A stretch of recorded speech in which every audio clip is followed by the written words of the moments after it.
প্রিয় বন্ধুরা, আসসালামু আলাইকুম। আশা করি সবাই ভালোই আছেন। নতুন একটি ভিডিওতে স্বাগতম। আজকে ভিডিওর টপিক, আমরা ট্রেন্ড লাইন ট্রেড করব এবং এই স্ট্র্যাটেজিটার মূল বিষয় হচ্ছে কি, আপনারা যদি বিগিনার হন, ইজিলি আপনি এই স্ট্র্যাটেজিটাকে বুঝতে পারবেন। এতটাই সোজা আমি বলবো, কারণ ট্রেন্ড লাইন ড্র করাটা আসলে অনেকটাই ইজি এবং হায়ার টাইম ফ্রেমে যত আপনি থাকবেন, তার মানে উপরের টাইম ফ্রেমে 4 ঘন্টা ডেইলি, তত পারফেক্টলি এটা ওয়ার্কআউট করে। ডেফিনেটলি ওখানে একটু ধৈর্য লাগে এবং কিছুটা প্র্যাকটিস লাগবে। তা চলুন বন্ধুরা, আমি গোল্ড পেয়ারে আসি। আপনি দেখতেছেন যে গোল্ড ইউএসডি পেয়ারে আসি এবং এখানে আমি টপ ডাউন অ্যানালাইসিস করবো একেবারে মান্থলি থেকে শুরু করে। এখানে দেখতেছেন monthly, weekly, daily, hour 4। Scalping যদি আমরা করি কেউ, আওয়ার 1 বা এর নিচে মিনিট 30-তে যেতে পারি।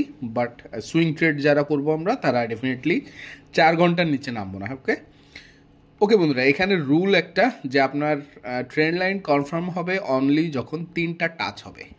3টা টাচ হবে বলতে আমি যেটা বোঝাচ্ছি, দেখেন, 1টা টাচ, 2টা টাচ, 3টা টাচ। সো এটা একটা ভ্যালিড ট্রেন্ড। আপনি যদি আমরা নিচের থেকে দেখি, 1টা টাচ, 2টা টাচ, এখানে এসে 3টা টাচ হয়েছে, বা এই এরিয়া কিন্তু দেখেন যে একটু ভিতরে পড়ে গেছে, এটাকে আমরা টাচ হিসেবে কাউন্ট করব না। আমরা যদি একটু এটাকে যদি প্রপারলি আমরা আনি এখানে নিচে, দেখুন যে 1টা টাচ, 2টা টাচ, এখানে এসে 3টা টাচ করছে, তার মানে এটা একটা ভ্যালিড আপনার ট্রেন্ড। তা এখানে ট্রেন্ডটা ব্রেকআউট হয়েছে। তা ব্রেকআউট হওয়ার পর দেখুন যে এটা কিছুটা কন্টিনিউ করছে। তা আমরা এই ট্রেন্ড লাইন দুটো ডিলিট করলাম। আমরা রিসেন্ট আজকে ধরেন আমরা ট্রেড নিব এবং আজকে আমরা কিভাবে গোল্ডের ট্রেড নিব, আমার এখানে একটা পজিশন ওপেন করা আছে। আমি পজিশনটা দেখি, অফ করে দিই আগে। ওকে, আপনি দেখুন এখানে টপ ডাউন অ্যানালাইসিস করতে গেলে আমি এগুলো সব যদি সরায় ফেলি, আপনার অবজেক্ট লিস্টে যে আমি ডিলিট করে দিই। ওকে, দেখুন বন্ধুরা, এখানে ট্রেন্ড লাইন ড্র করতে গেলে আমি যেহেতু মান্থলিতে আসি, আমি কি করব, এখান থেকে 1টা টাচ, 2টা টাচ, তো এটাকে আমরা দিলাম এবং এটা যেহেতু বাইরে আছে, আমরা এটাকে গ্রিন রাখবো। ওকে, এখানে দেখুন যে এর ভিতরে আপনার আরও একটা ট্রেন্ড লাইন আমরা নিতে পারতেছি, যেখানে আপনার টাচ কনফার্ম করছে আপনার এখানে একটা এবং এখানে আর একটা, তার মানে 2টা টাচ কনফার্ম করছে এবং বেশ স্টিফ। কিন্তু গোল্ড দেখতেছেন যে আপনার অক্টোবর থেকে 2023 সাল থেকে বেশ স্টিফ একটা মুভমেন্টের উপরে আছে। ডেফিনেটলি এখানে যুদ্ধের কারণে, ইউক্রেন রাশিয়া ওয়ার ইস্যুটার কারণে এই জিনিসটা একটা ইম্প্যাক্ট আছে এখানে। ওকে, আমরা এতটা না বুঝলেও সমস্যা নেই, আমরা উইকলিতে চলে যাব। উইকলিতে যে আমরা একটু জুম আউট করে নিয়ে আমরা ট্রেন্ড দেখতে পারতেছি। এখানে অলরেডি দেখুন যে মান্থলি ট্রেন্ডটা দেখা যাচ্ছে। আমরা দেখব এর ভিতরে আরও কোনো আছে কিনা। এখানে দেখুন 1টা টাচ, 2টা টাচ, 3টা টাচ। সো এটা একটা ভ্যালিড ট্রেন্ড, যে ট্রেন্ডটাকে আমরা দেখতে পারতেছি যে এখানে কিছুটা ব্রেক করছে। ওকে বন্ধুরা, বাট সিদ্ধান্ত নেওয়ার মতো এখনও, আমরা যদি উইকলি টাইম ফ্রেমে ট্রেড করি তাহলে কিছুটা সিদ্ধান্তের সময় আসছে। বাট আমরা উইকলি করতেছি না, আমরা আরেকটু ভিতরে যাব। এখানে দেখুন যে আপনার ডেইলিতে আসি আমরা, এবং ডেইলিতে যদি আমরা 3টা টাচ পয়েন্ট খুঁজি, এখানে 1টা, 2টা, 3টা যদি খুব স্টিফ হয়, বাট এত স্টিফ ধরলে দেখুন যে এটার সাথে আমি যদি এটা ম্যাচ করি, তাহলে কিন্তু আর এটা পাচ্ছে না, এটা অনেক ভিতরে চলে গেছে। ফলে আমরা 2টা টাচ পয়েন্ট পাইছি, এই 2টা টাচ পয়েন্টকে আমরা রাখবো। আমরা এটাকে আর নিব না, কারণ এটা ভিতরে পড়ে গেছে এবং আমার এই ট্রেন্ড লাইনের সাথে আসে নাই। তো এটা ভ্যালিড না হলেও এই এই ট্রেন্ড লাইনে আমরা প্রাইসটা রিট্রেস করতে পারে, এই জন্য আমরা ট্রেন্ড লাইনটা ড্র করে রাখলাম। বাট স্টিল এটা কিন্তু ভ্যালিড না, কারণ এই ট্রেন্ড লাইনে 3টা টাচ পয়েন্ট হয়নি। এটাকে আমরা, যেহেতু ডাউনওয়ার্ড মোমেন্টাম নিচের দিকে পড়তেছে, আমরা এটাকে রেড করে দিব। ওকে, আমরা এবার 4 ঘন্টাতে চলে যাই। 4 ঘন্টাতে এসে আমরা একইভাবে দেখুন 1টা, 2টা এবং 3টা টাচ পয়েন্ট এখনও পাইনি, আমরা এভাবে ড্র করে রাখবো। আমরা এই পর্যন্ত আনতে পারি, বাট এটা এখনও ভ্যালিড না, কারণ এখানে আপনার 3টা টাচ পয়েন্ট আসেনি। আমরা যদি মনে করি যে হ্যাঁ 2টা টাচ পয়েন্ট, তো এতটুকু রাখতে পারি আমরা, যেহেতু এখনও 3টা টাচ পয়েন্ট কনফার্ম করেনি। বাট আমরা দেখবো এর ভিতরে আর কোনো ট্রেন্ড লাইন আমরা ড্র করতে পারি কি না। আমরা আওয়ার 4 চার্টে আসি।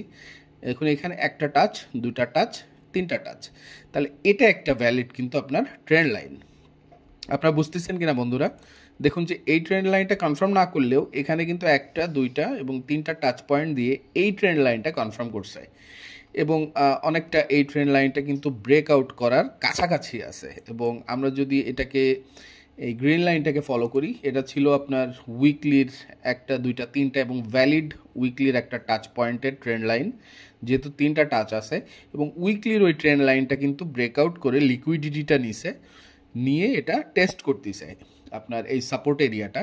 তা এটা আমরা কিভাবে বুঝলাম? দেখুন বন্ধুরা, আমি এর সাথে কিছু জিনিস একটু মিলাতে হবে। যেমন এখানে দেখুন একটু ফেয়ার ভ্যালু গ্যাপ আছে, তা ও কিন্তু ফেয়ার ভ্যালু গ্যাপটা প্রাইস কিন্তু কাভার করছে, কাভার করার পরে প্রাইসটা কিন্তু উপরে উঠতেছে। তা এই ব্রেকআউটটাকে আপনি হতে পারে যেটা ফেক ব্রেকআউট, এবং এই ব্রেকআউটটা করছে জাস্ট এই লিকুইডিটিটুক নেওয়ার জন্যে।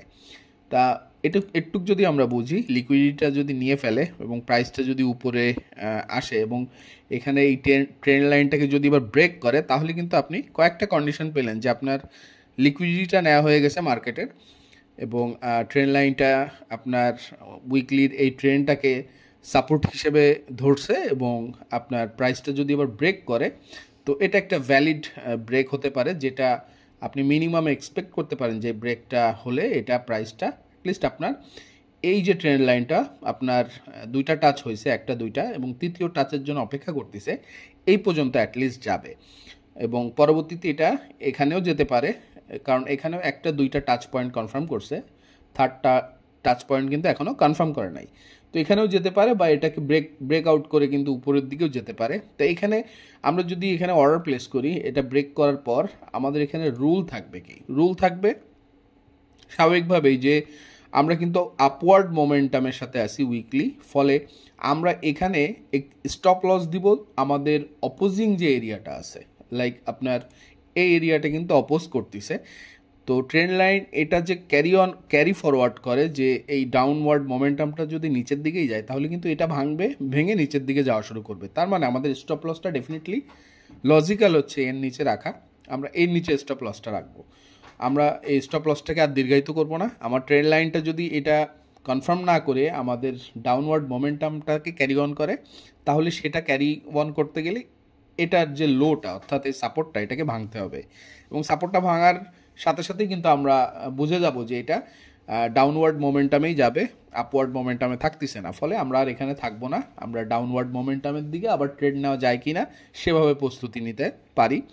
তা এটা যদি আপওয়ার্ড মোমেন্টামে যায়, সেক্ষেত্রে আমরা প্রফিটটা কীভাবে নিব বা এক্সিট কীভাবে করব? এখানে এক্সিট রুল আপনি 2-3ভাবে এক্সিট করতে পারেন, আলটিমেটলি 2ভাবে। একটা হচ্ছে যে আপনার এখানে যে উপরের যে রেজিস্ট্যান্সটা, ট্রেন্ড লাইন রেজিস্ট্যান্স, দেখুন এটাকে যদি আমরা একটু টেনে লম্বা করি, তাহলে আপনি এই রেজিস্ট্যান্সে যে টেক প্রফিট নিতে পারেন, অথবা আপনি এই রেজিস্ট্যান্সে নিতে পারেন। আরেকটা ওয়ে হচ্ছে যে যখনই এই ট্রেন্ডটা কনফার্ম করলো, লাইক আপনার ট্রেন্ডটা যদি এভাবে প্রোগ্রেস করে, আমি একটু ড্র করি আপনাদের বোঝার স্বার্থে, যদি এভাবে প্রোগ্রেস করে ট্রেন্ড লাইনটা, তাহলে আপনি দেখবেন কি এই ট্রেন্ড লাইনে আপনি একটা ঠিক একইভাবে একটা ট্রেন্ড ড্র করতে পারতেছেন। ফলে এই ট্রেন্ডটা যতক্ষণ ক্যারি করবে, আপনি ততক্ষণ ট্রেডে থাকতে পারেন, কারণ মোমেন্টামটা এই ট্রেন্ডের সাথে থাকবে, এবং আপনি এই ট্রেন্ডটাতে যতক্ষণ আছে, এতে আপনার প্রফিটটাও কিন্তু অনেক বড় হবে, এবং আপনি ডেফিনেটলি চাইবেন যে আপনার প্রফিটটা যত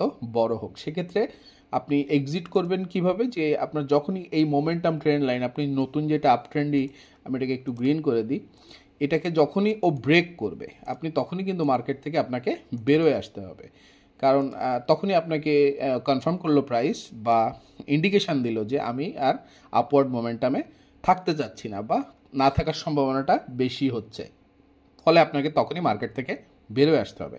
তা বন্ধুরা, এটাই খুবই চমৎকার একটি স্ট্র্যাটেজি। আপনারা চাইলে এই স্ট্র্যাটেজিটাকে ব্যক্তিগত করে নিতে পারেন, ডেফিনেটলি প্র্যাকটিস করে নেবেন, এবং আপনার প্রিভিয়াসলি ড্র করে দেখবেন।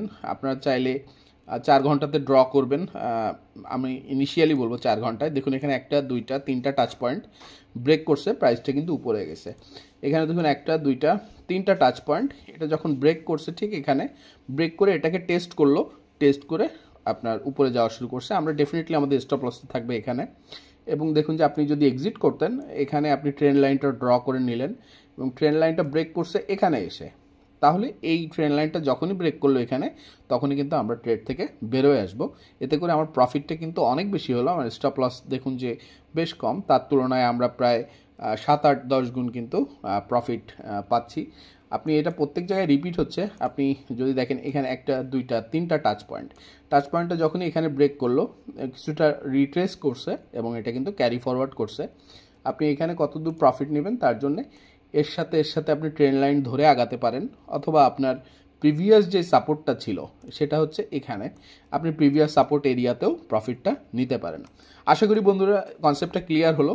আপনারা যারা স্ক্যাল্পিং করতে চান এই সিস্টেমটা ইউজ করে, তাদের জন্য আমি আরেকটু ভিতরে ঢুকতে হবে আমাদেরকে। আমি তার আগে এই লাইনগুলোকে একটু ডিলিট করে নিই। আওয়ার ওয়ানে চলে যাব আমরা। আওয়ার ওয়ানে চলে গিয়ে আমরা এর ভিতরে আমরা বেসিক্যালি যারা স্ক্যাল্পিং করবো তারা আওয়ার ওয়ানের নিচের টাইম ফ্রেমগুলোতে স্ক্যাল্পিং করতে পারি। সেক্ষেত্রে আমাদেরকে আওয়ার ওয়ানের নিচে দেখতে হবে আমরা ট্রেন্ড লাইন পাচ্ছি কিনা, এবং সেটা আমাদের হায়ার টাইম ফ্রেমের যে ট্রেন্ড লাইনগুলো আছে সেগুলোর সাথে অ্যালাইন্ড কিনা। আমি যে সিদ্ধান্তটা নেব সেই সিদ্ধান্ত, তার জন্য আমার এখানে ডেফিনেটলি আমরা আওয়ার ওয়ানে দেখুন যে এখানে 2টা টাচ পয়েন্ট তৈরি করছে, যেটাকে আমি যদি এখানে ড্র করি, এটা একটা এবং থার্ড টাচ পয়েন্টে আছে। এভাবে আমি কিন্তু একটা ডাউনওয়ার্ড কিন্তু টাচ পয়েন্ট ডেভেলপ করলাম। আমি এখানে এটাকে রেড করে দিই যেহেতু এটা ডাউনওয়ার্ড। দেখুন 1টা 2টা এবং থার্ড টাচ পয়েন্টকে টেস্ট করতেছে। এবার যদি আমরা 30 মিনিটে যাই, এখানে দেখুন যে রিসেন্টলি আপনার যে টাচ পয়েন্ট ছিল আপ ট্রেন্ডে 1টা 2টা এবং এখানে 1টা 3টা বেশ স্টিফ ছিল খুব দ্রুতার সাথে। আমরা যদি এই টাচ পয়েন্টের সাথে এটা ধরে লাস্টে এটা ধরি, এটা ঠিক টাচ পয়েন্ট না, এটা এবং এটা, তাহলে আপনার 3টা টাচ পয়েন্ট হলো এবং টাচ পয়েন্টটাকে ব্রেকও করছে। আমরা যেহেতু এটা আপওয়ার্ড ছিল এটাকে আমরা গ্রিন করব, ওকে করলাম। এখানে দেখুন যে আপনার টাচ পয়েন্টটা ব্রেক করছে।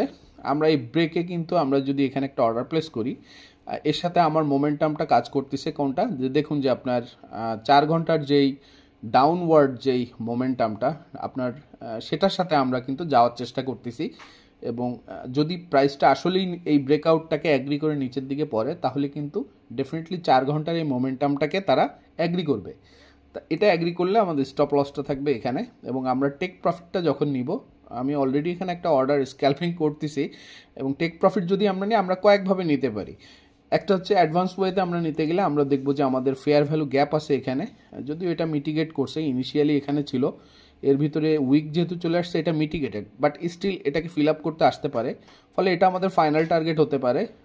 এবং আমরা যদি এটাকে অন্যভাবে টেক প্রফিট নিই, সেটা হচ্ছে যে আমরা এই ট্রেন্ড লাইনটা ব্রেক হতে দেখব, যে আমাদের এই ট্রেন্ড লাইনটা কতক্ষণ ও ব্রেক না করে ততক্ষণ পর্যন্ত আমি ওটাকে ট্রেল করতে থাকবো প্রফিটটাকে। তা আশা করি বন্ধুরা আপনারা স্ক্যাল্পিং করতে যারা চান তারা ট্রেন্ড লাইন ইউজ করে কিন্তু খুব সহজেই স্ক্যাল্পিং করতে পারেন, এবং এই পদ্ধতিগুলো আসলেই ওয়ার্কআউট করে। এর কারণ হচ্ছে প্রাইস যদি আপনারা জানেন যে কিভাবে কাজ করে, ডেফিনেটলি প্রাইস এক্সপোনেনশিয়াল ওয়েতে মুভমেন্ট করে। যে কোনো একটা জিনিসের দাম যদি ওঠে সেটা কিন্তু এক্সপোনেনশিয়ালি ওঠে, খুব জিগজ্যাগ করে না, কারণ এখানে অনেক ভলিউমের হিসাব, সারা ওয়ার্ল্ডের মানুষের সেন্টিমেন্ট আছে, তো এটা এক্সপোনেনশিয়ালি কাজ করে। তো এক্সপোনেনশিয়ালি যদি একটা জিনিস ব্রেক করে, সেটা মিন করে যে ডেফিনেটলি ব্রেকটার ভ্যালিডিটি আছে, এর পিছনে লজিক আছে, এবং প্রাইসটা আসলেই এরিয়া থেকে বের হয়ে আসতে চাচ্ছে। তা সেটার সাথে আপনি থাকতে পারেন, থাকলে আপনার সম্ভাবনাটা বেশি থাকে, কারণ এক্সপোনেনশিয়ালি হিস্টোরিক্যাল যেই রিপ্রেজেন্টেশনটা এবং সেটার যে ওয়ার্কআউট করার ক্যাপাসিটিটা এটা কিন্তু বেশি। তবে ডেফিনেটলি আপনি যত হায়ার টাইম ফ্রেমে থাকবেন, এটা ওয়ার্কআউট, বিশেষ করে 4 ঘন্টার উপরে ওয়ার্কআউট করার পসিবিলিটিটা অনেক বেশি, আর আপনি অ্যাংজাইটিও কম আসবে। কিন্তু আপনি যদি 30 মিনিট বা 5 মিনিটেও অনেক স্ক্যাল্পিং করতে পারেন এই পদ্ধতি ইউজ করে, সেখানে কিন্তু অনেক বেশি সিদ্ধান্ত নিতে হবে এবং সবসময় চার্টে থাকতে হয়, অ্যাংজাইটিটা বেশি থাকে। আর যতই আপনি অ্যাংজাইটিকে সুযোগ দিবেন ততই আপনার ইমোশনাল হওয়ারও সুযোগ বেশি, এতে ভুলভ্রান্তি হওয়ারও সুযোগটা বেড়ে যায়।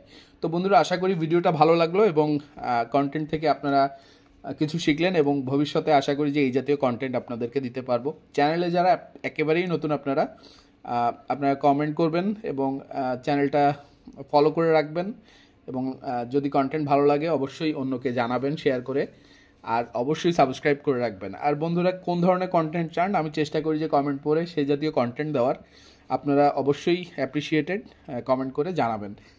পরবর্তী ভিডিওতে কথা হচ্ছে বন্ধুরা, সে পর্যন্ত সবাই ভালো থাকবেন। আসসালামু আলাইকুম।